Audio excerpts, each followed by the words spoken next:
Ooh, from giant spiders to venomous snakes, we all get freaked out by Australian creatures. Yeah, me too.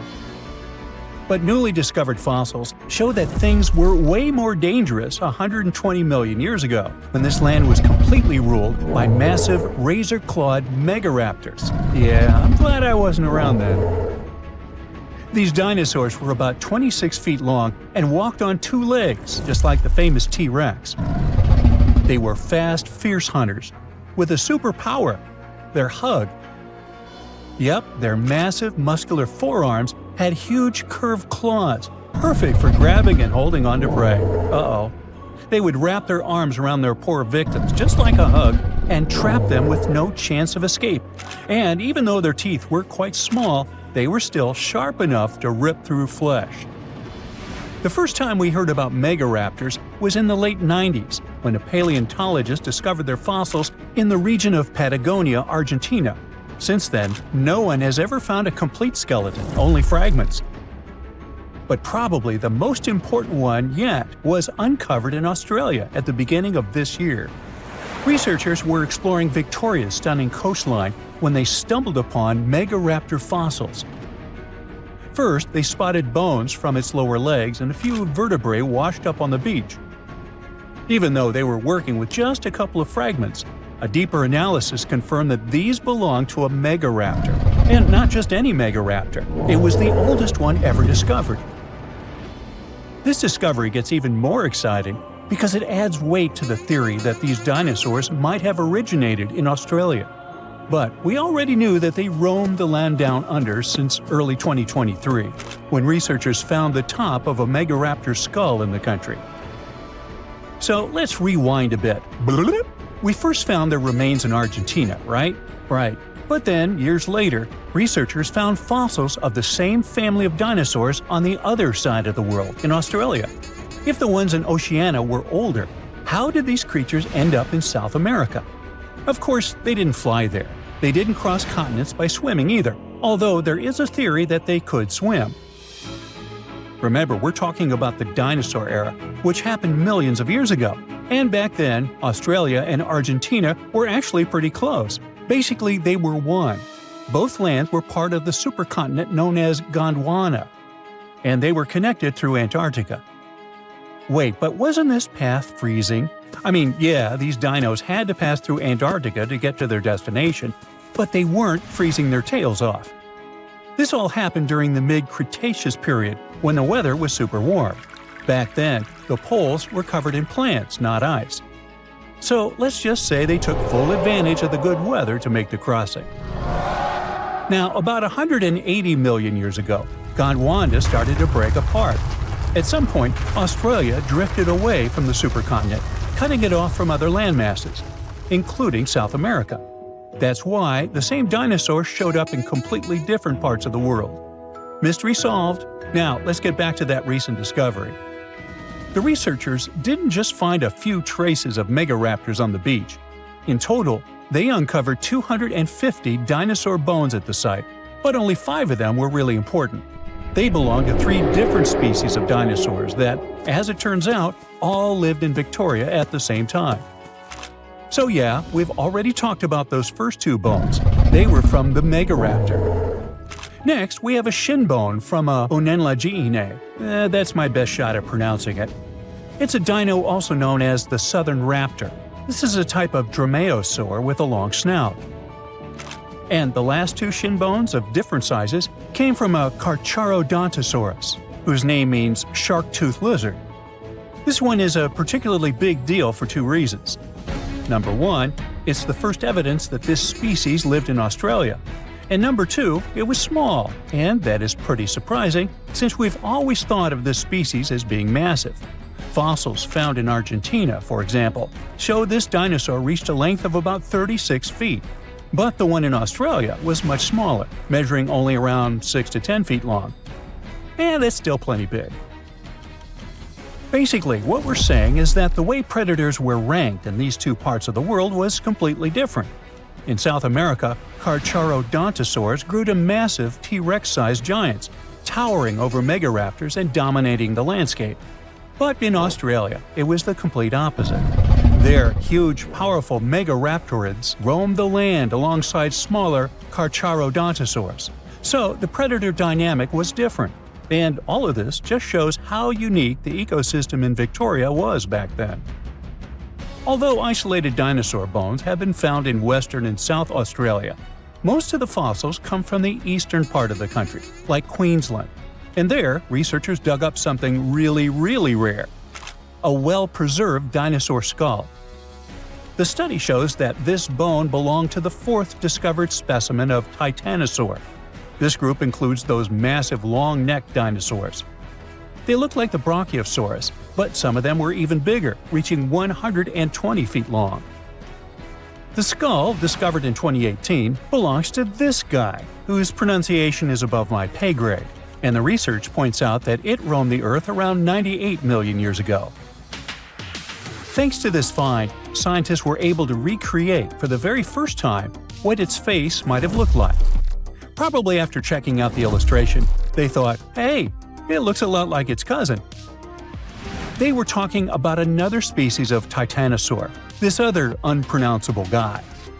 And guess where they used to live? Yep, in Argentina. So, this research also supports the theory that dinosaurs crossed between South America and Australia during the mid-Cretaceous period. Now, this wasn't the only secret buried in Queensland, though. In 2024, researchers working there discovered the fossilized remains of a new species of pterosaur, about 100 million years old. These creatures were the first vertebrates that could actually fly, existing alongside dinosaurs. They were massive, powerful predators, with wingspans of up to 36 feet. But these remains belong to a new species within the pterosaur group, which they have named Hakuna Matata, or something similar. Compared to their cousins, they were on the smaller side, with a wingspan of about 15 feet. Still, that's bigger than a snowy albatross, the largest flying bird we have today. This species of pterosaurs were terrifying beasts, flying over the ocean to hunt for prey. Once they spotted their victim, they'd snap open their 60-centimeter jaws, filled with sharp spike-like teeth, and, well, I guess there was no escaping that. The last incredible discovery we're talking about today also comes from Queensland. For over 20 years, students walked past a plain-looking rock at Biloela State High School completely unaware that it held 66 dinosaur footprints, and they date back about 200 million years. These prints were made by a group of these Latin-named guys. They were small dinosaurs with 3 toes on each foot, and it seems like they were all over Queensland around that early Jurassic period. The rock they found at the school worked like a snapshot, giving us a better idea of what these dinosaurs were like and how they behaved. After taking a closer look, researchers found that the footprints came from 47 individual dinosaurs. This group was probably walking along or maybe crossing a waterway when their footprints got marked in the white clay. And the study also discovered that they were likely moving at less than 4 miles per hour at the time. So we only discovered those marks in Australia. But fossils of the same species found in other countries showed that they had these long legs, a big chunky body, short arms, and this tiny head with a beak. But honestly, they don't sound as scary when you realize they only ate plants. Whew. Something exciting and kinda unexpected popped out among the rocks of the Ica Valley in Peru. The bones of a really old whale that lived almost 40 million years ago. At first, no one was really impressed because the bones they found were big and weirdly shaped, so people just thought they were looking at giant boulders. I mean, that's cool too, but things got way better when they realized those were the remains of a very large ancient animal that roamed along the coast of ancient Peru. Plus, it was probably the heaviest creature that ever lived. Sorry, blue whale, I know you worked hard to get to the top. The length of over 100 feet and weight of more than 200 tons brought you the status of the biggest animal on our planet. But it seems you've held the title long enough. Time to hand it over to our next candidate, and that one's really gigantic.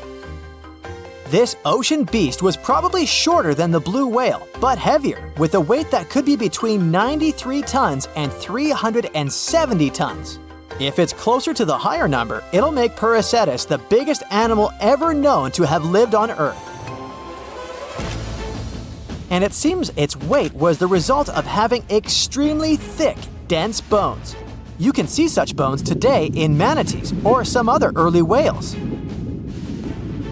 Dense bones are a great tool for such marine mammals.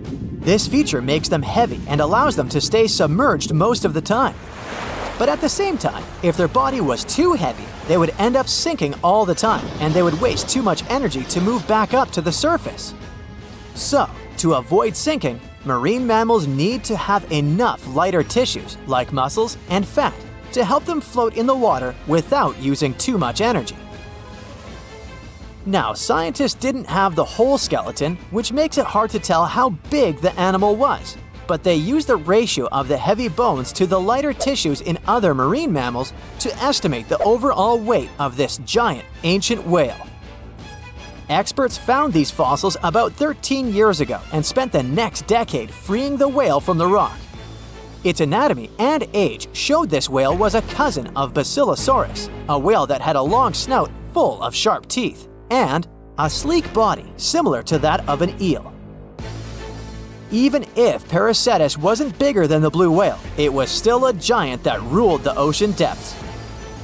Unlike modern whales, there's a possibility that this ancient fellow was a predator that liked to go after bigger prey. And this also changes how we see the history of whales. Scientists used to think these magnificent creatures became really big about 5 million years ago when they started eating lots of small creatures. But here's the proof that giant whales existed even before that. But it's still unclear how this whale managed to find enough food to sustain its enormous body. Plus, it's still hard to tell what exactly this ancient creature had on its menu. It was pretty large and not such a fast swimmer, so it's possible it searched for food in shallow waters. Then it probably ate crustaceans, clams, or some other small animals hiding in the sand. One theory says it was a scavenger, which basically means it munched on remains of everything that would come its way. It's not so unusual to find marine animals in deserts. Many of these regions used to be covered with water anyway.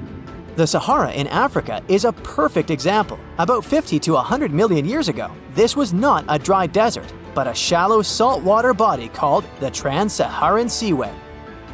The land is not wet there anymore, of course, but people who lived in that area knew about it because they used to find old shells across the desert. The sea was about 164 feet deep. That sounds enough for a nice swim. Some would say this area looked like modern Puerto Rico, with lots of sun and shallow water. Mangrove forests were a common thing as well as seafloors covered with mollusks, like snails and clams. The marine sediment that was left behind after the sea had dried up is full of different fossils. And the animal that lived in that ancient underwater world didn't look friendly. Plus, they were much bigger than their relatives from modern times, so a regular-sized human would end up as a snack, not even a whole meal. Normally, when animals live on small islands, they can become much bigger than their relatives from the mainland. This is something we call island gigantism, and it happens because there are more resources or fewer predators on islands. Maybe the same thing happened in the Trans-Saharan Seaway. Even though it wasn't an actual island, the water moved in and out, which created little pockets of water. And specific conditions in these pockets might have helped animals grow bigger. So we're talking about giant sea snakes, catfish, and fish that no longer exist today. One had incredibly strong jaws, and the animal used them to eat hard things and even crush shells. Their teeth showed they were fierce predators other animals had every reason to be afraid of. They went through some changes when it came to diet, similar to some types of piranhas. And the competition to get to the top of the food chain wasn't a joke. Not when there were also such large predators as sharks, crocodiles, and ancient relatives of elephants. Sahara went through different phases. If you could use a time machine and take a peek at Earth's largest hot desert as it was about 6,000 years ago, you wouldn't have to struggle with sand and heat. you'd have a nice walk through a green and pretty lush place. In the past, people who lived in that area didn't leave drawings on cave walls that showed camels, sand dunes, and scorpions. All those things you'd see in today's Sahara. Instead, they drew crocodiles. That's additional evidence that the Sahara used to have a lot of water and plants, enough to support these big yet scary animals. Around 3 billion years ago, Earth might have been mostly covered with water. Today, it's about 71% of its surface, but it seems that our planet used to be a giant ocean world with no continents at all, just some scattered islands. Scientists studied special rocks in Western Australia that formed in a place deep under the ocean called a hydrothermal vent system. To explain this better, it's important to mention two common oxygen types, O16 and O18. O18 is heavier because it has extra neutrons. O16 evaporates from water more easily, and as researchers studied an old ocean floor, they found a lot of O18, more than in today's oceans. This way, they realized ancient Earth had less dry land than Earth today. Australia is a good spot to conduct these studies because a long time ago, it also used to be a beautiful place with large animals and lush rainforests. But as time went by, the land became drier and Australia had more deserts formed, such as the Great Victoria Desert. Rainforest remained only on the edges of the continent. What happens with deserts across the globe is called desertification. That's when land that used to be good for growing things turns into a desert or something similar. Our planet changes over time, together with its climate. But desertification also happens because of human activities, like mining, farming, and building cities. And when land turns into a desert, it's a problem because it can't support people and animals anymore. Food doesn't grow there. There's not enough clean water, and animals lose their homes. To help with this problem, there's a plan many countries agreed to. They decided to work with farmers to take care of the land, fix damaged areas, and manage water better. All in all, to make our planet a better place for life. When we look at creatures in the animal kingdom, we often have the following thought. If they have similar traits, they must be related somehow. Zebras, horses, and camels must have some common ancestor. Same goes for dogs and jackals. Somewhere back in their lineage, they must have some common great-great-great-grand wolf, right? Well, the way evolution works in nature is way more complex. Take, for instance, convergent evolution, which is when different creatures evolve independently from each other but end up having similar traits. We only need to look at sharks and dolphins to see how this works. At first glance, they look very similar, aquatic creatures with some species having roughly the same size. But turns out they're mostly unrelated. Sharks are fish. They reproduce by laying eggs and evolved to have the ability to sniff out blood in the water to feed themselves. Dolphins, on the other hand, are mammals. They're friendly and have a way more interesting social life. Take bottlenose dolphins, which have their own special whistles that they use similar to how humans use their names. Not only do they develop this type of whistle to introduce themselves to other dolphins, but they can also learn such names so they can better communicate with each other. Sure, sharks and dolphins did have a common ancestor, but this one lived in the sea almost 300 million years ago. It's safe to say, dolphins and sharks aren't even cousins these days. Another more shocking example of convergent evolution is that of whales and bats. Most of the creatures we can name on the top of our heads use light and sight to understand the world around them. But there is a specific set of creatures that relies on sound to paint them a picture of their environment. What they do is they emit a sound, which bounces back to them depending on the object it hits. This ability is called echolocation. Animals that have this feature emit sounds at frequencies above human hearing, called ultrasound. Those sound waves bounce off objects while they move around, allowing them to figure out where they are in a certain space.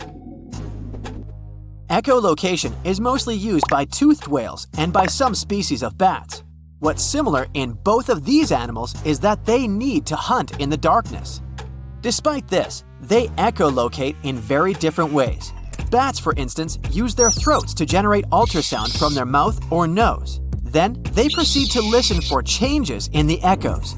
Their echolocation is so finely tuned that they can distinguish targets less than 0.01 inches apart, even if their target is moving. Whales, on the other hand, echolocate by pushing air through their nasal cavity. This movement creates vibrations in a special fatty organ called the melon. This organ focuses and modulates the sound, which then passes into the water around the whale. Whales then pick up the reflections of these sounds through their lower jaw and around the ears. Another striking example of evolutionary convergence is that of Ichthyosaurus and dolphins. Visually, the Mesozoic fish lizards named Ichthyosaurus seem very similar to modern dolphins. But the friendly mammals are much more related to giraffes and camels than the ancient creatures. Despite being 200 million years apart, they do share some common traits which mislead people into thinking they belong to the same species. But that's mostly because they lived in the same environment. They both evolved to feature dorsal fins, which keep them balanced while swimming. Now, let's look at Phytosaurus and crocodiles. The first ones were reptiles that roamed the Earth back in the Triassic period. They weren't dinosaurs, but they lived at the same time as the first dinosaurs did. Even though they look very similar, the first crocodiles popped up more than 70 million years later in the Cretaceous period. These two even fooled paleontologists at first. They initially assumed that phytosaurs were the ancestors of crocodiles. Placodonts and turtles look similar too. Placodonts, however, appeared about the same time as the dinosaurs did, somewhere around 235 million years ago. Like modern turtles, they lived in marine environments, but they were surrounded by predators. So, they evolved to have really strong shells to protect themselves. Turtles, however, made it to the scene around 100 million years later. Even modern cats have ancient lookalikes. They were called the Sparacidons, but they were carnivores and marsupials. They used to live in the South American area and resembled the saber-toothed tiger, which is now extinct. Speaking of saber-toothed tigers, how about one that's also related to the kangaroo? Yeah, this creature used to freely roam the Earth around 300 million years ago. The Thylacostomelus may have looked like a feline, but it was a marsupial, meaning it had a pouch of skin in which it carried its pups for a certain period after their birth, like kangaroos and opossums do today. It's difficult to estimate what they looked like since a full skeleton has never been found, but we do know they weighed between 180 to 260 pounds. When we picture a present-day elephant, we always imagine them with their tusks protruding upwards. Well, that's not how their ancestors did it. About 20 million years ago, there lived a prehistoric elephant-like creature named Deinotherium. It did, however, have both tusks curving down from their jaw. As with many other prehistoric creatures, we don't know why they had this feature the other way around. But one theory suggests they used them as anchors. By securing themselves to riverbanks, they were able to safely sleep without drifting off. The last thylacine passed away in the early 20th century. Their extinction was one of the most tragic natural events in modern times. For the last 2,000 years, they have been known to live only on the island of Tasmania. Despite the name, they looked more like foxes than felines. However, thylacines were marsupials rather than placental mammals like foxes. The two-lake wallaby was one of the most beautiful and majestic creatures ever to have lived. It used to be found in Australia and New Zealand. They were very similar to the kangaroos and featured fine fur with shifting bands of darker and lighter gray across their backs. Surprisingly, they were dubbed monkey face, but they had no connection whatsoever to modern monkeys, apart from both being mammals. What made them so special was the way they moved around. Their standard movement consisted of 2 short hops, followed by a long one. After that, the wallaby would simply stare into the sky. Don't be fooled though, the two-legged wallaby was extremely rapid. Females were generally taller than males, and they appear to have been quite sociable animals, at times being particularly fond of a certain location. They were also nocturnal. Hyracoodonts and horses share a lot of similar features, but hyracoodonts used to exist in the Eocene and Oligocene periods, and they went extinct around 23 million years ago. In their whole group, they featured very diverse species and came in many different sizes, from the small pony-like to the colossal Paraceratherium, which is one of the largest land-living mammals ever to exist. Modern horses, however, appeared around 2 million years ago. Let's do a little experiment together. Start by stretching your arms out. If you were to draw a line from your fingertips to your shoulder, it would measure around 28 inches. Now, try to picture an insect with a wingspan this big. Hold on a minute, you won't need a large can of bug spray, don't worry. They're extinct. But the gigantic Meganeuropsis did live around 250 to 300 million years ago. However, they most likely resembled the present-day dragonflies, despite not being technically related. Scientists figured out that they were not true dragonflies because of differences in the shape of their wing veins. Scientists still don't know why these bugs turned out so big. Some believe insects are limited in size because of the small quantity of oxygen they're able to take in. In the times when these insects roamed the Earth, the levels of oxygen in our atmosphere were much higher, so that might be one explanation. Other specialists think that they got so big because there wasn't any other predator large enough to pick them up from the ground. If you're picking a vacation spot, you should definitely look at this list. And then remember to never visit any of these places. They're incredibly dangerous, and life struggles to exist in them at all. This is Ethiopia's geothermal field, Dalal. With toxic green pools and bright orange sand, the landscape here resembles another planet. Scientists believe that it shares a good resemblance with the surface of Jupiter's moon, Io. The bright yellows and oranges just scream that this place is poisonous, and your instincts are right. Dalal is full of sulfur, which makes it uninhabitable. This place looks so crazy because it's actually in the mouth of a volcano. What's even more strange is that, unlike normal volcanoes, this one is inverted. Most volcanoes rise into the sky like mountains, but Dalal is indented. The mouth of the volcano sits at 160 feet below sea level. The surface above the volcano is covered with water reservoirs, soil, and crazy mineral formations that look like coral reefs. All of this is created by the activity of the magma about 2.5 miles underground. The magma heats the water in the ground, and it begins to rise through layers of salt. When the volcano is live, it produces a lot more magma, which forces more water up to the surface. The water brings minerals up with it, and they create the fake coral reef. The breathtaking visuals at Dalal don't end at the mineral formations. There's even a purple and yellow lake. You wouldn't want to risk swimming in it though. The lake's temperature is above that of boiling water. The heat is one of the main reasons that this isn't the perfect vacation destination.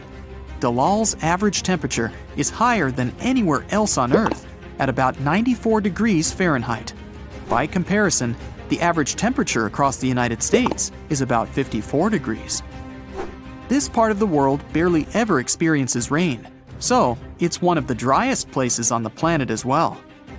Amazingly, people were once settled in this incredibly hostile climate. The small village evacuated though, leaving Dalal deserted.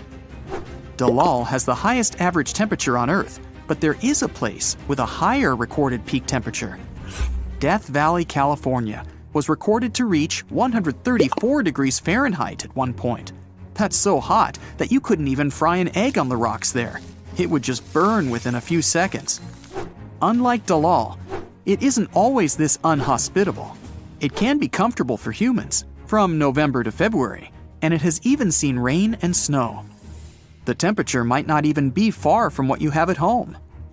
This valley is also home to some stones that were nicknamed the sailing stones. These huge rocks sit at the bottom of a dried lake, and they sometimes move without anyone knowing why. They weigh several hundred pounds, and it wouldn't be possible for a person to move them, so the process was a complete mystery for years.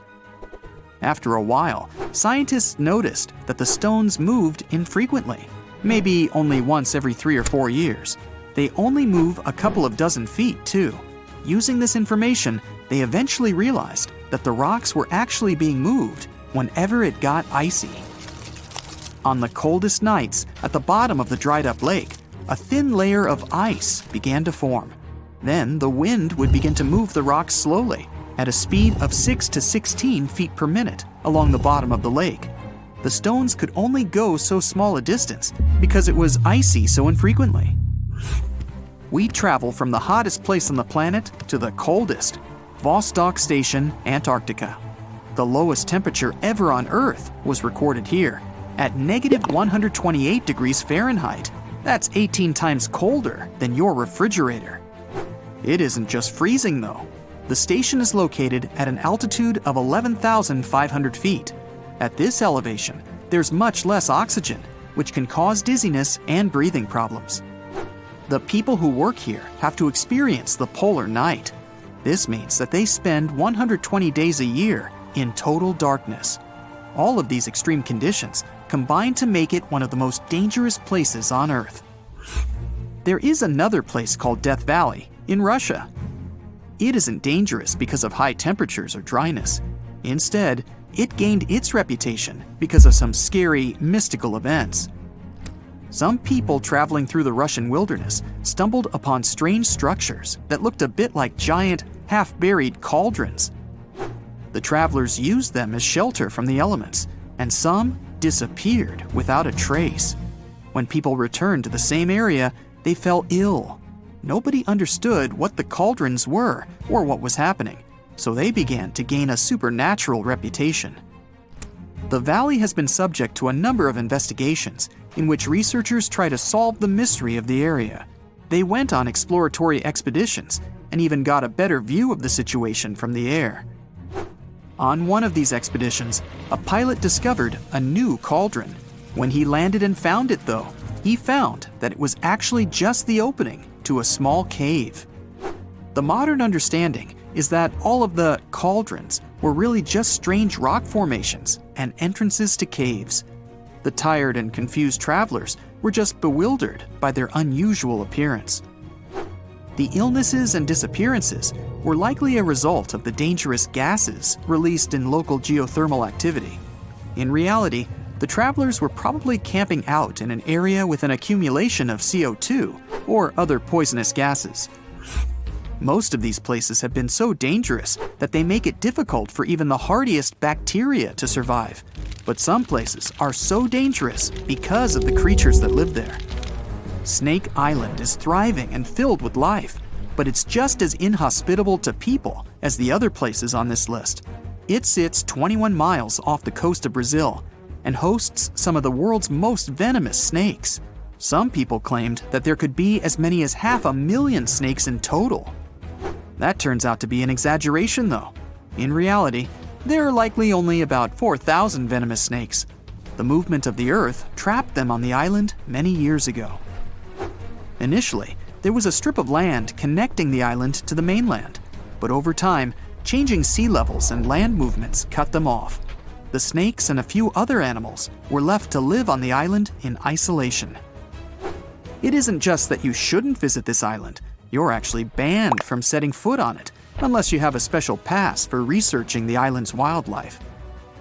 This measure is in place to protect people from the venomous snakes and to protect the rare species of snake from humanity.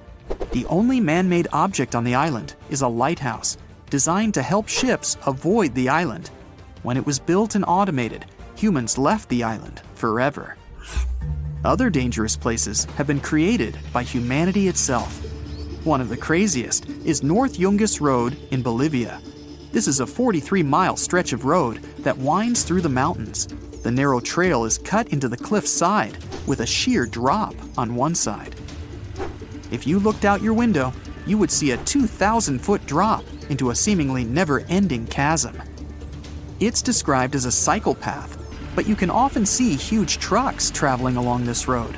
This can cause huge problems because the road isn't wide enough for two large vehicles to pass each other. About 300 cars go missing here every year. The constant rockfalls, waterfalls, fog, and rain make this place even more dangerous. Bolivia is home to another dangerous place that you wouldn't want to risk visiting, Madidi National Park. The park is a vast jungle, larger than 20 New York cities. The whole area is filled with dangerous plants, animals, and insects. It's highly discouraged to visit this park without being accompanied by experts. Unlike humans, some living things can survive in incredibly hostile conditions.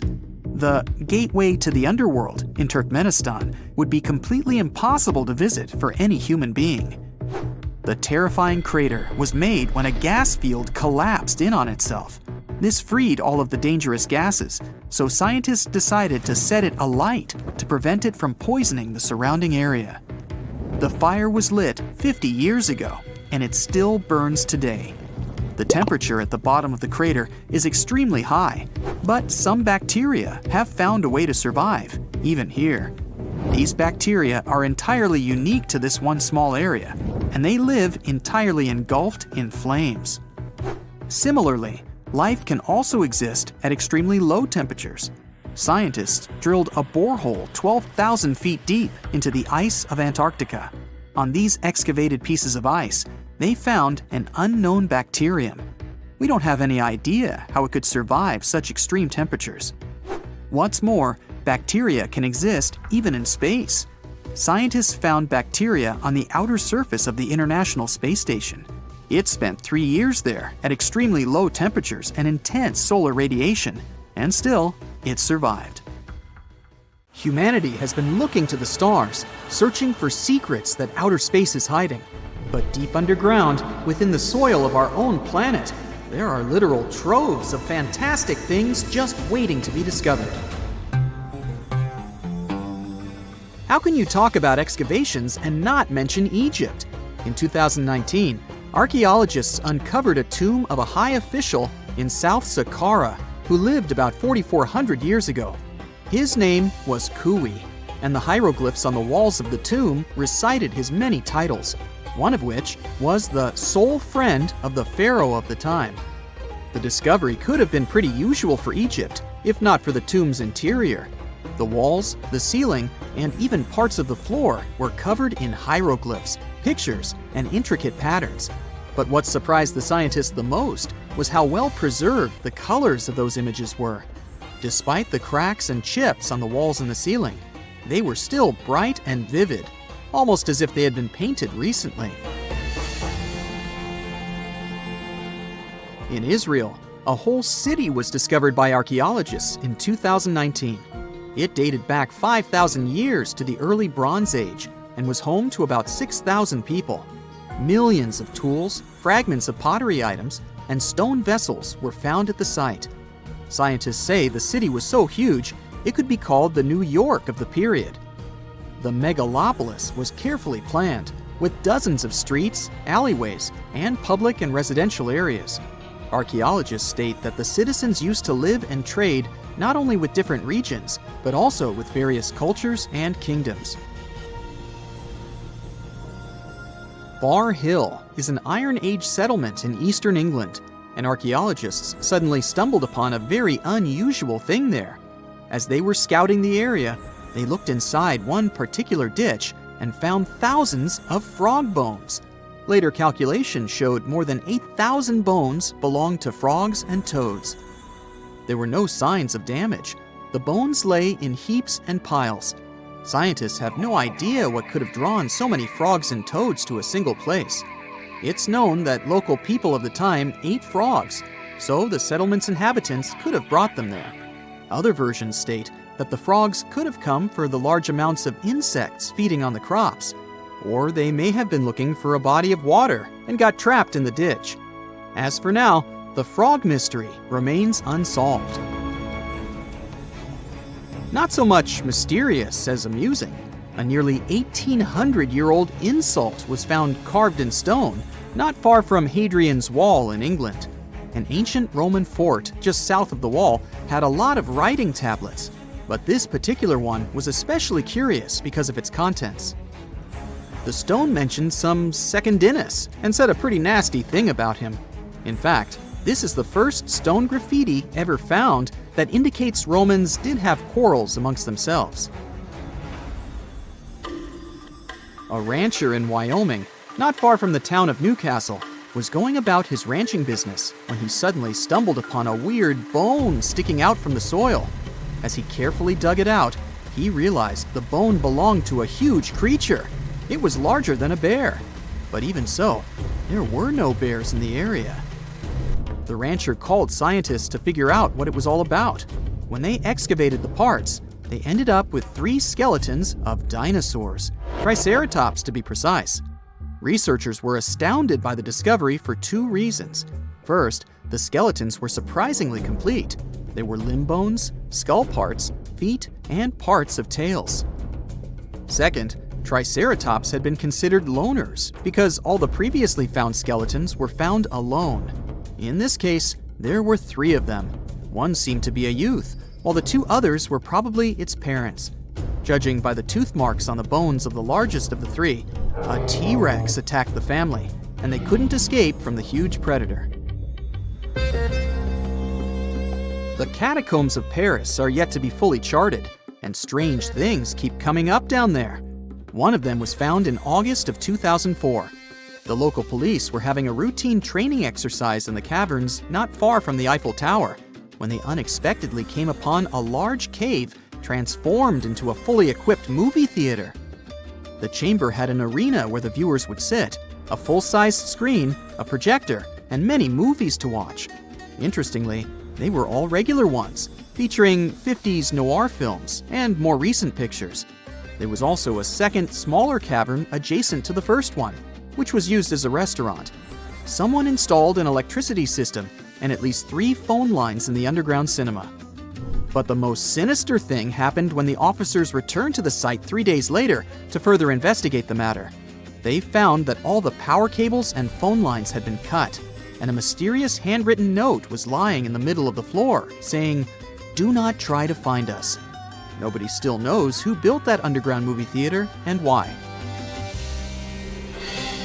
In 1948, the first report came about a puzzling 93-mile-long wall built in Jordan. It's still unknown who made it, when, and why. Its purpose is not defensive. It was too low and narrow to have protected anything from anyone.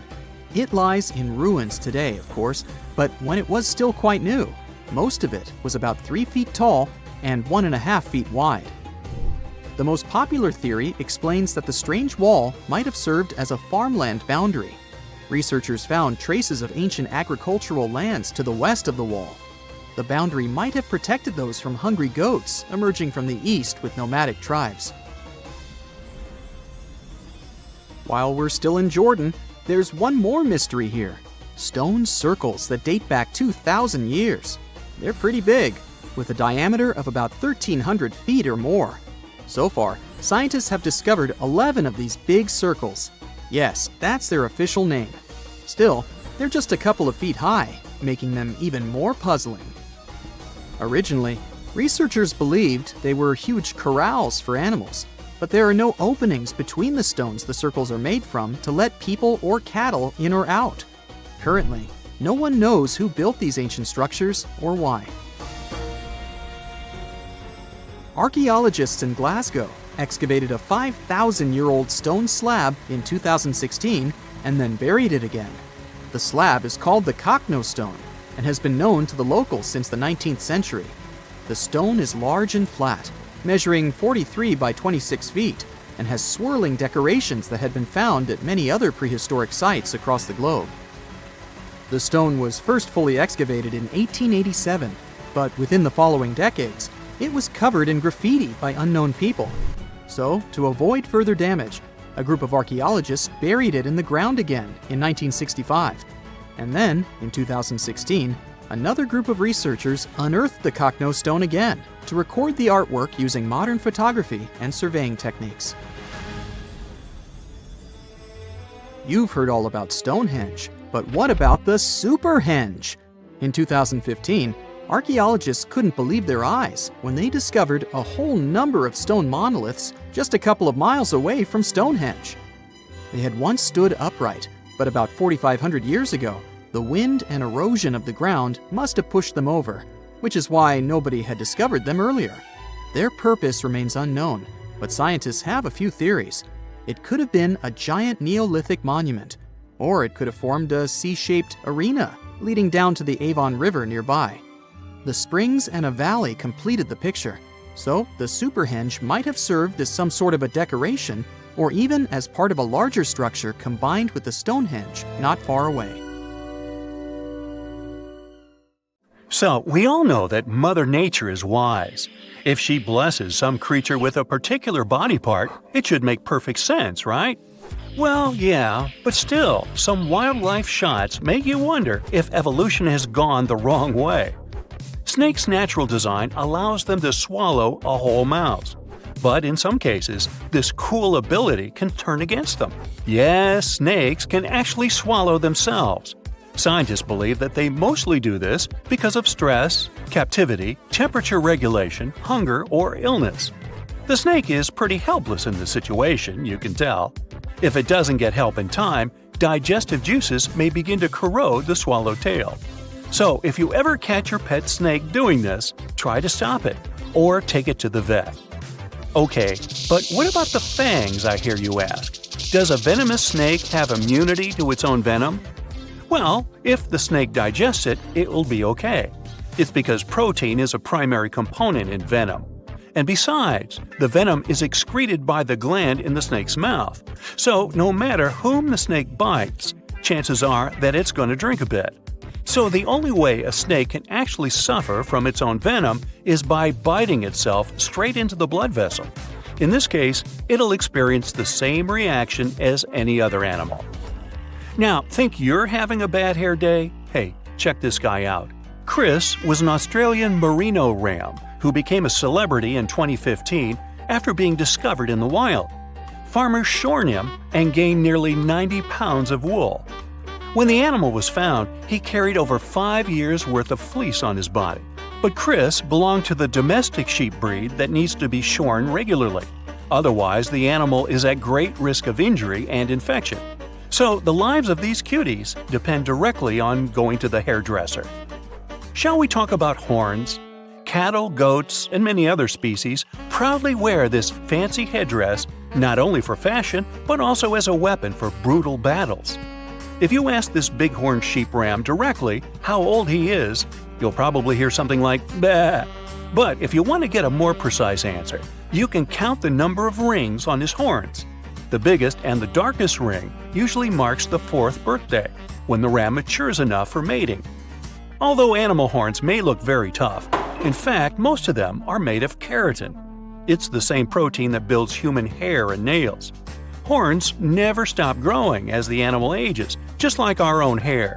And eventually, they can curl into really extravagant shapes, making these weapons turn against their owners.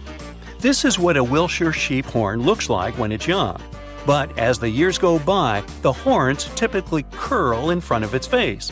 And while most grow out harmlessly, the inward-growing horns can end up dangerously close to the sheep's head.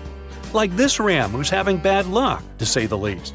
Its horn has slowly grown into its own skull, and eventually, well, it didn't end well for the sheep. Of course, this would hardly have happened on a farm, because people would have made a preventive horn cut. But unfortunately, in the wild, animals cannot use hairdresser services. That's why they use rocks and branches to rub and grind away at their horns to keep them safe, just like humans trim their nails. Faulty genetics is not the only reason for the horn distortion.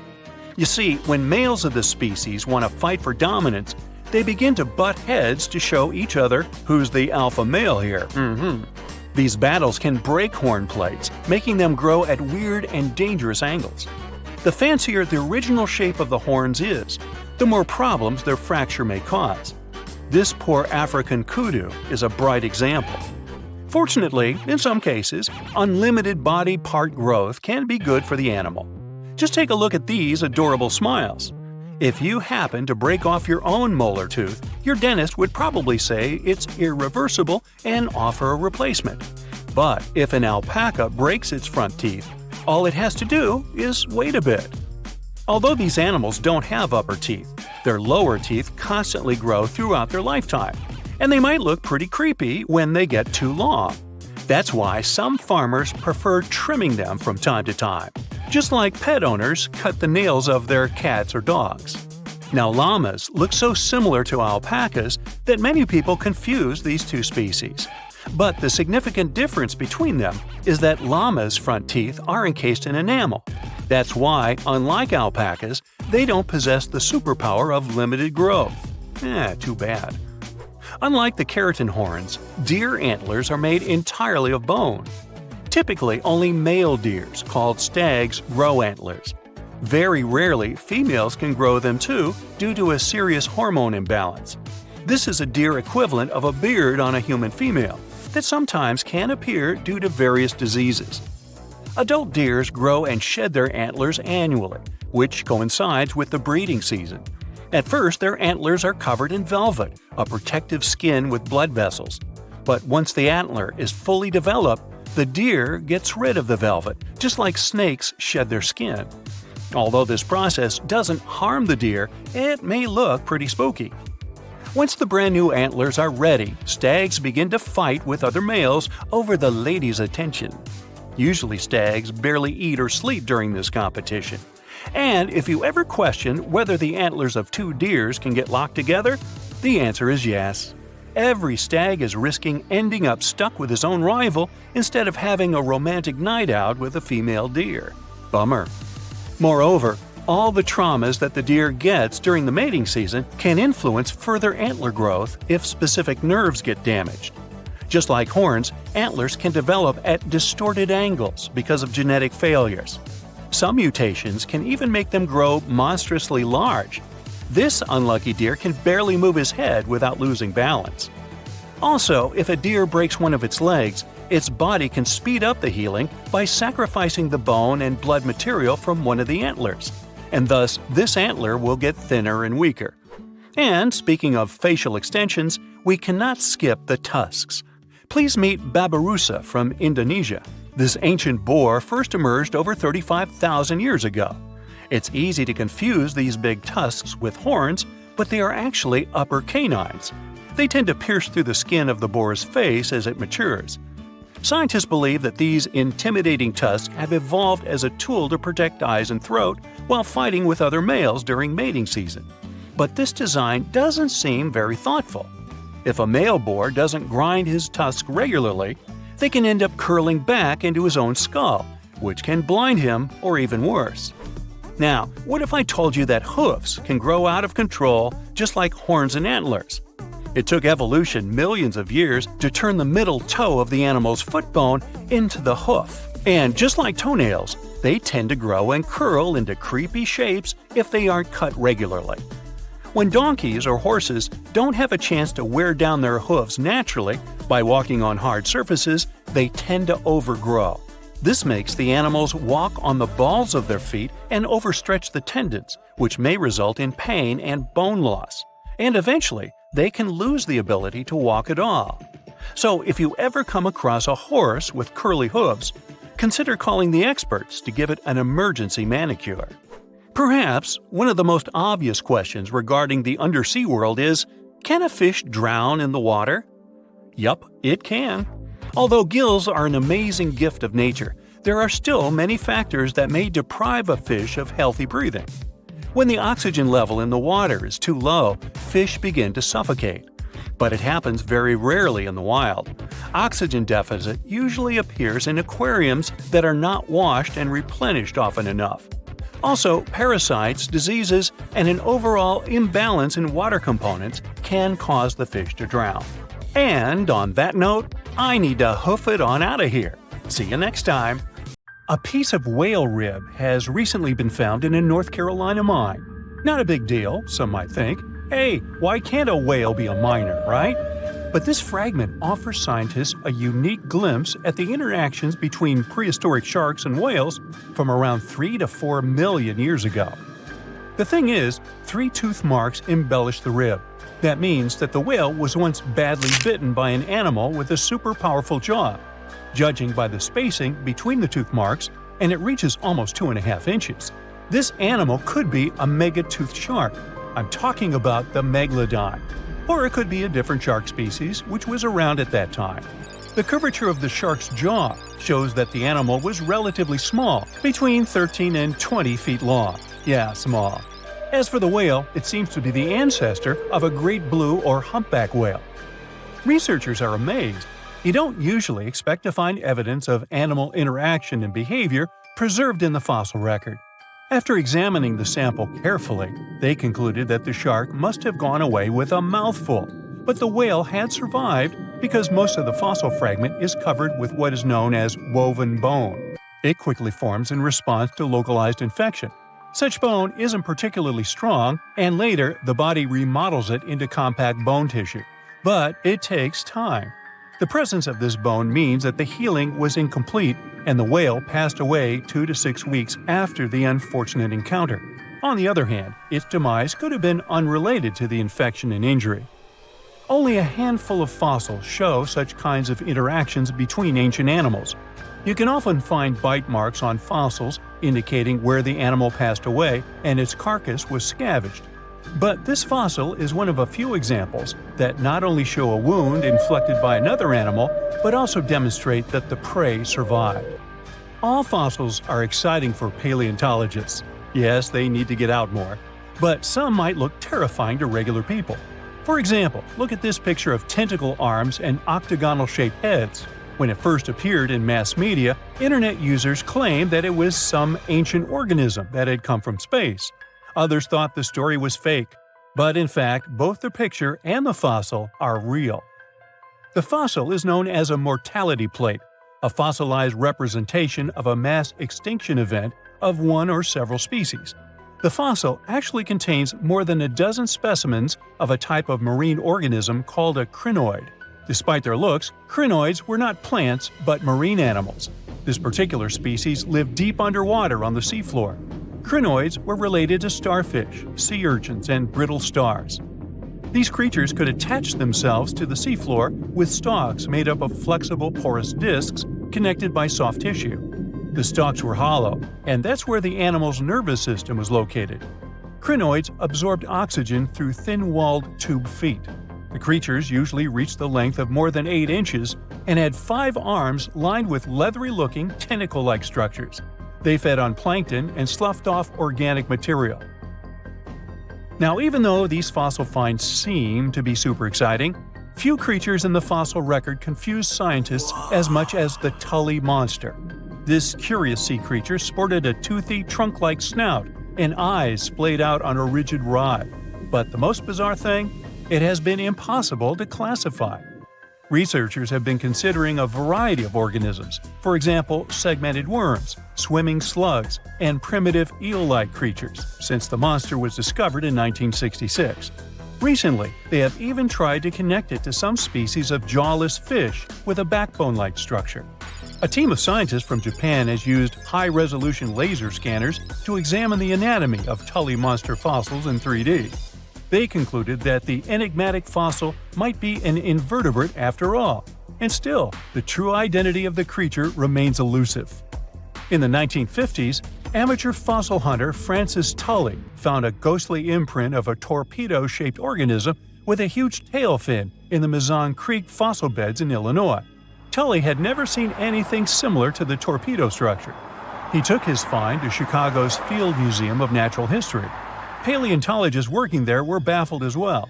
Since then, scientists haven't been able to determine where the creature fits on the phylogenetic family tree, or where they should spend Thanksgiving. In 1741, an explorer and captain named Vitus Johansen Bering led an expedition to map the coast of Alaska.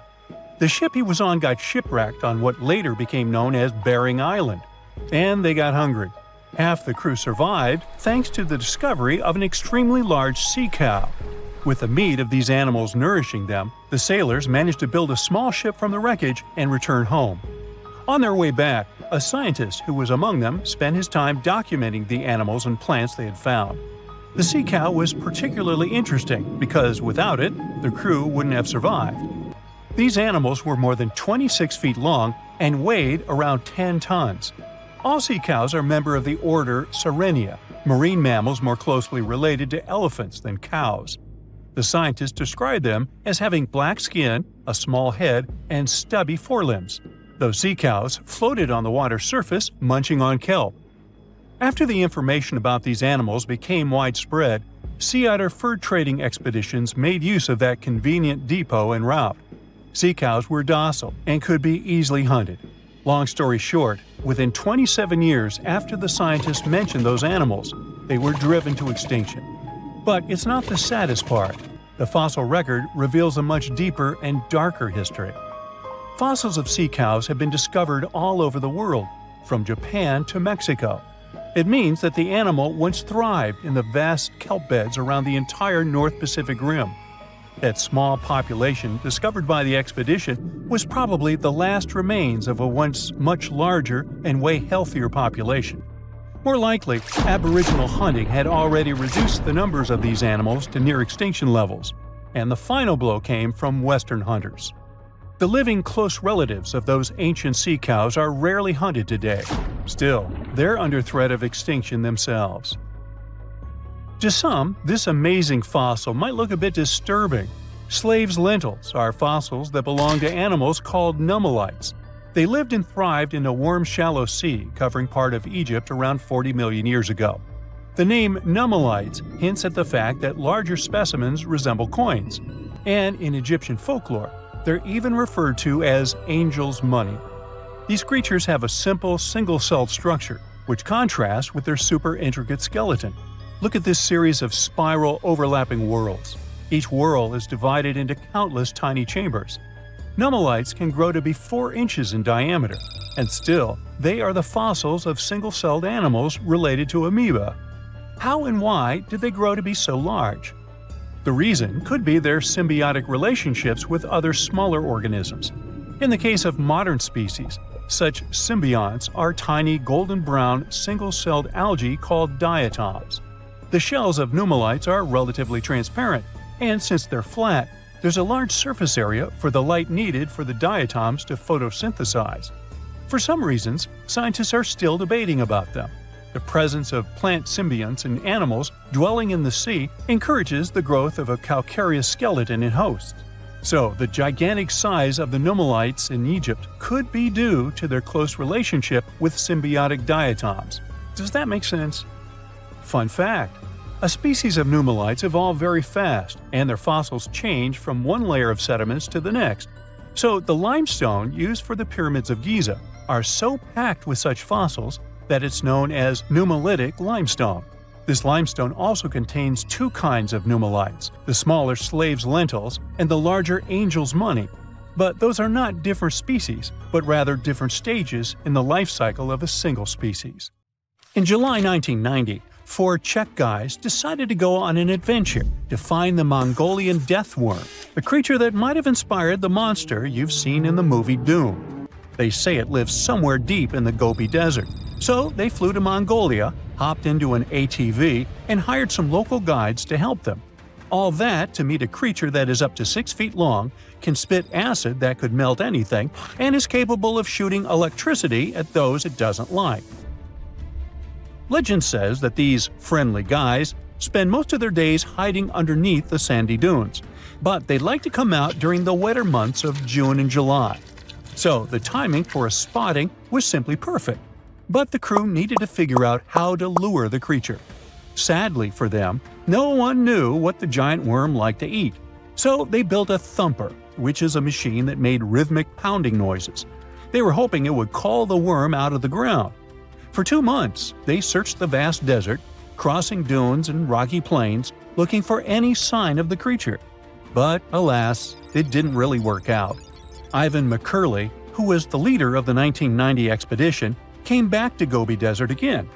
He once tried to attract the megaworm with blasts, and the second time he used a small airplane to scout the dunes. Over the years, groups from America, Britain, and New Zealand organized big expeditions to the Gobi Desert to try and find the creature. Many others came from all around the world on their own and found nothing. The people in the West first found out about the megaworm of the Gobi Desert thanks to an American paleontologist, Roy Chapman Andrews. This brave man was probably the inspiration for Indiana Jones. In 1926, he wrote about the creature in his book. At a meeting with Mongolian leaders, Andrews heard detailed descriptions of the creature, even though none of them had ever seen it themselves. One of them described it as looking like a sausage, about 2 feet long, with no head or legs. According to him, the worm was so venomous that just touching it could instantly take your life, and it lived in the loneliest parts of the Gobi Desert. Andrews didn't think the creature was real, but he shared these stories again in another book. In May 2005, 4 friends from Great Britain who search for monsters professionally decided to try their luck. They made drawings of the worm and hired local people to hand out flyers all over the Gobi Desert. These flyers offered a reward to anyone who could give information about the worm or even bring them a specimen. They thought loud sounds that other explorers tried would scare the beast away. Some told them it likes damp conditions, so they came up with a plan to block streams of water to create wet areas that would lure the worm out. Their plan didn't work because it was too hard to build dams in the desert. They ended up using small traps, but didn't find any actual proof that the worm existed. But they did meet locals who shared interesting stories about strange creatures they had seen over 70 years. Over the years, stories of the monster spread around the world. In some of them, it's only 1 foot long. In others, it's as large as a human. It's white-gray or scaly and brown, or maybe fleshy and bright red. Someone said it resembled a snake, or maybe a caterpillar, or maybe it has wings and can fly. And some believe it could be a supernatural evil being without a body. Maybe the stories are so different, and the search operations are so fruitless, because the creature doesn't even exist. Or it could be one of many cryptids. Those creatures like Bigfoot, Yeti, the Loch Ness Monster, their existence has yet to be proven. In 1983, one scientist who was visiting the region heard that an old man had managed to catch the mysterious worm. He also learned there was a nest nearby. The scientist bravely approached the hole in the sand and put his hand inside. A giant creature dragged him in, and he was never seen again. Just kidding. He actually found a Tartar sand boa inside. It's a chunky, burrowing, non-venomous snake that has small eyes and gray-brown scales. He showed it to the locals to verify if it was the monster, and supposedly all of them said yes. Most Mongolians who know about the worm still believe it's real. Now, even though people call our supposed monster a worm, it's just what it sounds like in the English translation. Many Mongol cultures have used this word for centuries to refer to any animals they thought to be really dangerous, especially snakes, even non-venomous ones. So, it doesn't have to be a literal worm after all. Worms are soft and squishy, but a creature living in the harsh Gobi Desert would need to be tougher, more like a snake or a type of lizard without legs. Neither of these creatures can shoot electricity or spit acid like they say the death worm does. But some snakes, like cobras, can spit venom that's dangerous for people. If it were real, the creature would have a backbone, and explorers searching for it would likely find some bones or evidence left behind. And there are actually fossil remains all over the Gobi Desert. Scientists found representatives of over 80 dino groups here over the last almost 100 years. It all started with the world's first dinosaur egg nests. This discovery changed all the scientists knew about dinos. It was the first proof they laid eggs. In the following 2 years, the same expedition team unearthed over 100 dinosaurs and took them to the American Museum of Natural History, where you can still see them today. Some of them were swimming around in the Cretaceous Sea that used to be here about 71 million years ago. They resembled modern birds. The mystery of the megaworm is still unsolved, but there used to be another mystery scientists finally managed to explain. Back in the 13th century, a famous traveler, Marco Polo, not the guy from the swimming pool game, crossed the Gobi Desert. He thought he could hear mysterious noises, like the sounds of musical instruments such as drums. He wrote about it in his book and believed he might be hearing the voices of restless spirits. Scientists call these noises singing sands or booming sands. Unlike the squeaky sound you might hear when walking on a sandy beach, these desert sounds are much louder, like a musical instrument playing deep, haunting notes. Over the years, people came up with all kinds of ideas about what caused the sounds, like underground water or winds making the sand vibrate. Not all dunes can do this, and scientists wanted to figure out why. Sometimes the winds might cause a small avalanche on the side of a dune, and then you can hear the magical sound start. But this is rare. So, to study it, scientists had to help the dunes sing. They climbed to the top of a dune and slid down on their backs, using their hands and feet to push sand down. As the sand tumbled, the sound started softly and got louder. They could even feel the vibrations with their hands. So they found out that for a dune to sing, a few special things need to happen. The grains of sand must be the right shape. The dune has to be big, and the sand must be very dry, so no singing after it rains. Inside the dune, there's a hard layer of packed sand that acts like a giant speaker. This layer bounces the sound waves back and forth, makes the noise louder and louder, and creates a haunting melody that can fill the desert air. In other words, the dunes can play tunes. Yeah, sorry, I couldn't help myself with that one. Today, I'm going to tell you about creatures that had unique features which allowed them to grow to incredible sizes. They were some of the most impressive animals to have ever existed on our planet. The Argentinosaurus is a genus of sauropod dinosaurs that lived approximately 97 million years ago in what is now South America. Scientists think it was one of the largest land animals ever, with a length of up to 100 feet and a weight of up to 100 tons. A farmer stumbled upon a giant leg bone while tending his cattle. That's how he discovered the first fossils of the Argentinosaurus in Argentina in 1987. Further excavations uncovered more bones, revealing a massive dinosaur that would have dwarfed most other animals of its time. The Spinosaurus, meaning spine lizard, is a genus of theropod dinosaur that lived around 97 million years ago in what is now North Africa. It is believed to be one of the largest carnivorous dinosaurs to ever exist, with a length of up to 60 feet and a weight of up to 23 tons. The Spinosaurus is known for its distinctive elongated sail-like structure on its back. It was likely used for thermoregulation. It also had long crocodile-like jaws that were lined with sharp teeth. This allowed the creature to catch and eat large prey, such as fish, crocodiles, and other dinosaurs. The first fossils of the Spinosaurus were discovered in Egypt in 1912. The sperm whale, Physeter macrocephalus, is a species of toothed whale that is the largest toothed predator on Earth. It also has the largest brain of any animal species. It is found in oceans all over the world and can dive to depths of up to 7,000 feet in search of food.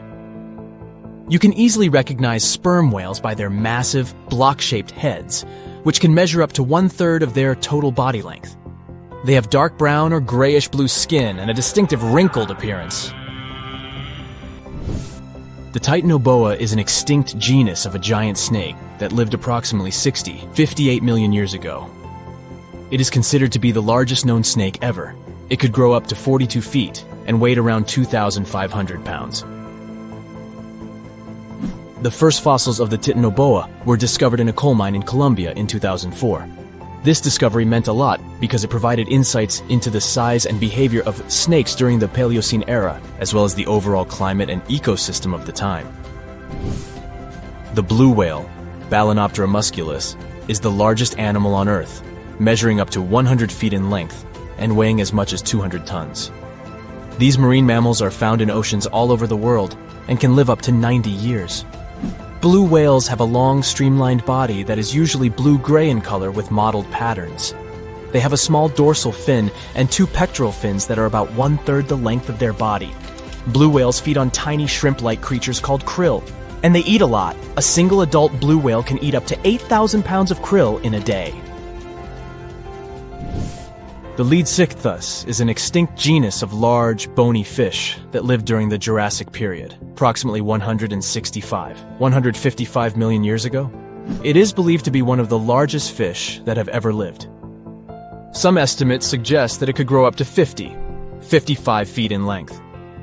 The first fossils of Leedsichthys were discovered in England in the 19th century, and more recent discoveries have been made in other parts of Europe, South America, and Africa. Despite its enormous size, the Leedsichthys was a filter feeder, similar to modern-day whale sharks, and likely fed on plankton and other small organisms. The creature did it by simply swimming with its enormous mouth open, filtering water through its gills. The pterodostro is an extinct species of flamingo-like birds that lived approximately 35 million years ago. They were relatively small birds with a wingspan of about 2-3 feet. And they were known for their distinctive long, narrow beaks equipped with comb-like structures used for filter feeding. The pterodostro lived in shallow bodies of water, like lakes and lagoons, and mostly fed on small crustaceans and other tiny organisms. The animal filtered them from the water using the comb-like structures on the inside of its beak while swimming through the water. The African elephant is the largest land animal on Earth and one of the most recognizable ones. There are two species of the African elephant, the savanna elephant, Loxodonta africana, and the forest elephant, Loxodonta cyclotis. You can see them in various parts of sub-Saharan Africa. These creatures can be identified by their large size, gray skin, and long trunks. African elephants can grow up to 13 feet tall and weigh up to 14,000 pounds, depending on the species and gender. Australia used to have its own giants. Those were huge animals that could have dwarfed anything living on this continent these days. Scientists found the remains of many of those ancient creatures in the Narracuta Caves in South Australia, 4 hours away from Adelaide. It's a lovely region, but it can be treacherous. Watch out for holes the ground is pocked with. Known as pitfall traps, many of them are no wider than a coffee table. They're deep and plunge into the darkest of caverns. One of such caverns is called Victoria Fossil Cave, and it's a treasury that's been hiding the bones of around 45,000 animals for centuries. Some of the oldest bones belong to creatures far more terrifying than any animal you can encounter today. Those were the ancient Australian mega-fauna, huge beasts that roamed the continent during the Pleistocene epoch. During those, there were giant snakes, huge flightless birds, wombat-like creatures the size of a rhinoceros, and many others. One of the largest examples of the Australian megafauna scientists have discovered so far is the Diprotodon. That giant herbivorous creature was 10 feet long and 6.5 feet tall, and weighed more than 6,000 pounds, about as much as a small Asian elephant.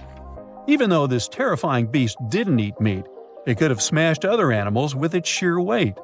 Scientists have found the remains of hundreds of such creatures all over Australia, so it's safe to say that no other animal from that time or in that location was larger than this giant. Despite its creepy appearance, the Diprotodon was a relative to the modern-day wombat, and those are known to sometimes pounce humans. The Diprotodon had toes that pointed inward and were well suited for digging burrows.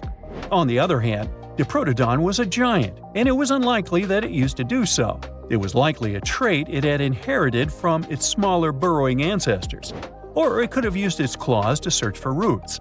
This theory is supported by the fact that the animal's pouch was facing backward. It prevented any dirt from collecting inside while the creature was digging. Since this animal was so big, it didn't have to worry much about predators.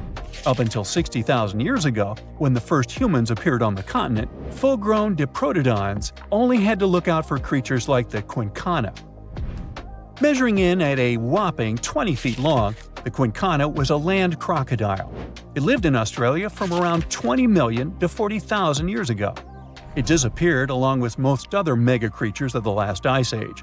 It's thought to be the result of the first humans coming to the continent. Even though the quincana was extremely fast and dangerous, it was possible that this creature got out-competed by human hunters who took all available prey. Unlike modern crocodiles that are mainly aquatic, that mighty beast was a land dweller. Scientists figured it out by studying the quincana's legs. They were able to support and carry the body clear off the ground. It means there was no escape for ancient people once the quincana spotted them. Modern crocodiles can only push themselves along on their bellies. Such an adaptation allowed the quinquina to chase its prey for long periods of time, exhausting it in the process. Another creepy feature of this ancient monster was its teeth. Aquatic crocs have conical teeth. Those are great for gripping and holding on to prey underwater. But quinquina had knife-like teeth, ideal for slicing soft-bodied animals like, mammals. Another Australian monster, Thaw, wasn't all that large, but it didn't make it any less terrifying. It was still among the top predators and the biggest carnivorous animals in Australia. This creature was a true oddity of nature, even by prehistoric standards. First, its teeth resembled not those of a regular predator, but those of a rodent. Its front incisors were enlarged, taking the place of canines. Premolars were also shaped like blades. They were used for cutting flesh and bone. At first, scientists thought that Thaw used those teeth to eat nuts and fruits. But later, a study showed that the use of such teeth was better suited on necks and spines. The jaws of this ancient creature were immensely powerful. A 220-pound Thaw had a bite force similar to that of a present-day 550-pound lion. It means that the animal could easily bring down prey much larger than itself. Then there was Thaw's tail. It had strong muscles which provided the animal with the ability to use the tail as support when tackling large prey.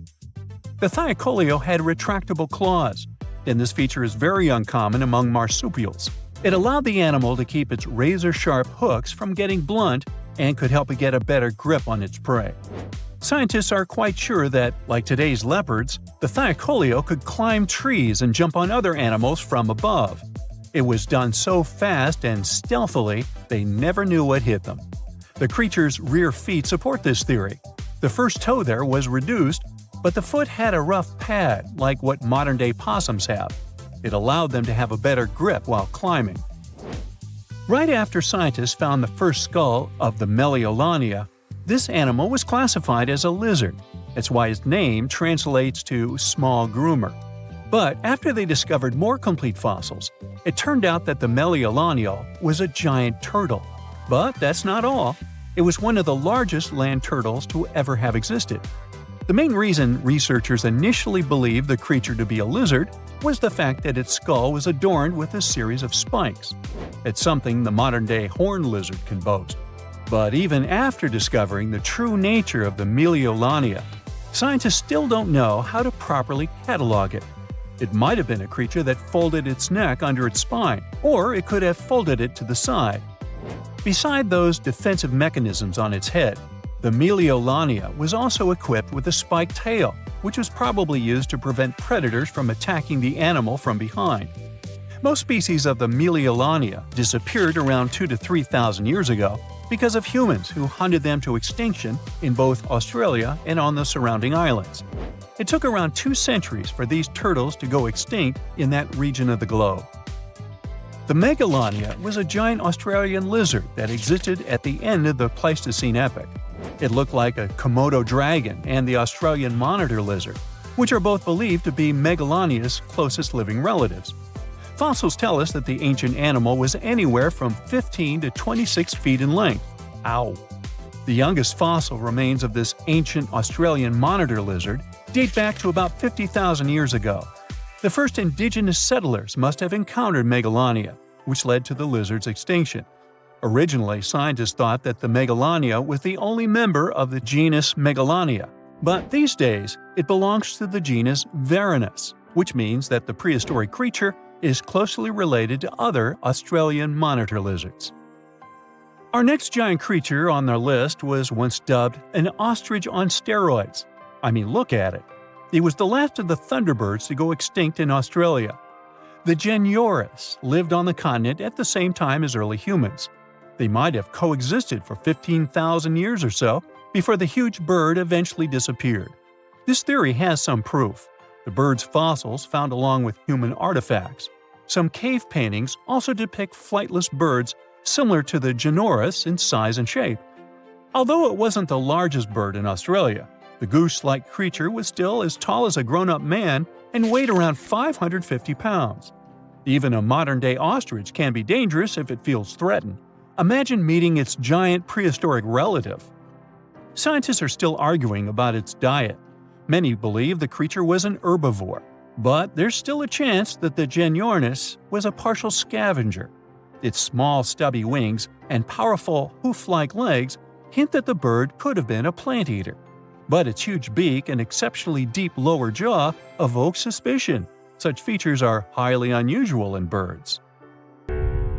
Now, if Earth's history were a movie, we humans would only take up the last second of the end credits. Our planet has been around for about 4.6 billion years, but our human story began about 300,000 years ago in Africa. Now, our ancestors had some wild adventures in nature. They could have run into creatures so big they'd make today's elephants look like puppies. The woolly mammoth is a pretty famous animal, sure. His cousin, though, the Columbian mammoth, not so much. This giant used to roam places from Canada all the way down to Mexico. Unlike the furrier woolly mammoths, which hung out in colder places, these animals had shorter hair, resembling huge elephants.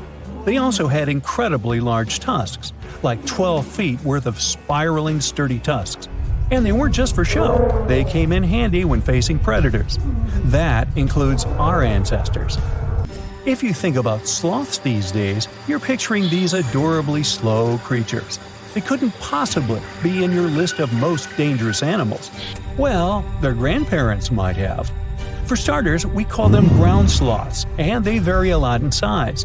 Some were as big as rhinos, and others, like the Megatherium, were as colossal as elephants. Imagine seeing a 20-foot-long sloth which doesn't mind chewing on some meat every now and then, at least in theory. Ever heard of Bigfoot? Well, our next animal kind of looks like him, but is a distant cousin to orangutans. Meet Gigantopithecus, the largest primate to ever call our planet its home. Standing tall at 10 feet and weighing more than 600 pounds, these animals were amazing to look at in real life. Unlike Bigfoot, they weren't constantly hiding. In fact, it's believed they were peaceful and gentle creatures. Sadly, they faded away about 100,000 years ago, mainly because their food sources slowly became unavailable. Those lush, fruity forests they called home eventually turned into dry grasslands. Next on our list is the cave hyena. Weighing a chunky 250 pounds and standing 3 feet tall, these beasts were as long as a grown-up lying down. What's even more interesting about these creatures is that they loved hanging out in groups. A pack could be as big as 30 of these animals, which meant they could easily take on even the biggest, heaviest mastodons. Our ancient families would have needed to stay alert around these hungry specimens. Sadly for these hyenas, about 20,000 years ago, their numbers started going down. Soon enough, they completely disappeared from the planet. Quick pop quiz. What's called a tiger but isn't really one? It's the saber-toothed tiger. I mean, sure, they belong to the feline family, but they aren't technically tigers. First appearing around 42 million years ago, in July, I think, many of their kind were gone before we even showed up. However, early Americans might have bumped into a couple of specimens from this group. If that really happened, it would have been quite the encounter. Think of the biggest wild lion today or the hefty Siberian tiger. These big cats also had some incredible features hidden in their fur. They were good at sneaking around, hiding, and pouncing on mammoths bigger than themselves. Their bite wasn't that strong, but they could open their jaws wide, like twice as much as a lion. And although their teeth were a bit on the weak side, they had buff forearms to pin down their dinner, giving those big fangs a purpose. Not the kind of kitty you'd want to play with. Dire wolves made their debut about 250,000 years ago. They were like the gray wolves we know today, but a lot stronger. While wolves these days stretch out to about 6 feet and tip the scales at 170 pounds max, dire wolves were about 5 feet and about 150 pounds. Found all over North and South America, they had admirable jaws, biting nearly a third harder than their modern counterparts. Also, their favorite snack was horses. But just like many other majestic beasts of the past, they faded away around 10,000 years ago. Now, names can be deceiving. Take the American lion, for example. It's not really a lion, it's more of a panther's big cousin. The other part of the name is correct though. They did live in America about 330,000 years ago. This feline was no lap cat either. They were at the top of the wildcat pyramid, weighing a colossal 772 pounds. That's like stacking 4 grown men on a scale. Even the mighty African lion would look a tad bit shy beside these beasts. With the muscle to take down a bison, you wouldn't want to accidentally interrupt their dinner. They parted ways with this planet around 11,000 years ago, right after the last ice age. Now down in Australia, about 50,000 years ago, I wasn't around then, there lurked a relative of the Komodo dragon, the Megalania. Experts love to have debates on how big it was. Some say it stretched out to 23 feet. Others think it was just about 11 feet long. Either way, they were basically mega-sized Komodo dragons with a dangerous bite. If you think bears are already big and fluffy now, let's introduce the short-faced bear. While this big creature stood on its hind legs, it towered at 14 feet. With long limbs, they could outrun today's bears, hitting speeds up to 40 miles per hour. These ultra bears sadly disappeared around 11,600 years ago. Now imagine a crocodile. Okay, imagine that same crocodile, only supersized, with sporty legs, doing its thing in Australia about 1.6 million years ago. Well, say hello to the quincana. These crocs were extremely large, reaching 23 feet. And no, they weren't lazy river loungers. These creatures really love spending time on land. They evolved to have strong legs for their chases and razor-sharp teeth designed for slicing, not gripping. When did we stop sharing beaches with them? About 40,000 years ago. The name elephant bird might not sound familiar, but try to picture a bird that stood tall as high as a basketball hoop at 10 feet and weighed as much as a small car, 1,500 pounds. Their eggs were equally huge, like 150 chicken eggs bundled up into one. Now, as amazing as these birds sound, there's a lot we still don't know about them. They're hard to study, as most extinct animals are. Still, some recent studies have given us some clues. Scientists have been examining ancient molecules from their fossilized eggshells. It's an awesome piece of evidence, since these birdie shells were thick, preserving precious DNA inside. Plus, there are tons of these eggshell fragments sprinkled all over Madagascar's beaches. Because of these findings, we now know these birds were herbivores and loved eating leaves and seeds. We also know the tiny kiwi bird is its closest living relative. Now, dodos were these amazing birds we also used to share the planet with. They're like distant cousins to Asian pigeons. To give you some perspective, imagine a chunky bird weighing about 50 pounds. Similar to chickens, turkeys, and ostriches, dodos were also the types of birds that couldn't fly. Their wings were small, and they had the muscle strength of, well, a wet noodle. Now, you might have heard the word dodo used as a name for creatures that aren't that bright. Don't get confused, though, by this name. These birds were in fact intelligent. Scientists were able to figure that out by studying their fossils. It turns out that they were good at smelling stuff, unlike most birds that are all about the visuals. These creatures aren't around for us to study anymore, but that might change. One evolutionary biologist is on a mission to fully understand these amazing ancient birds. On that note, she revealed that the dodo's DNA has been completely sequenced. There are even talks about potentially bringing dodos back to life. They would make a nice addition to the lovely beaches of Mauritius, the place they used to call home many, many years ago.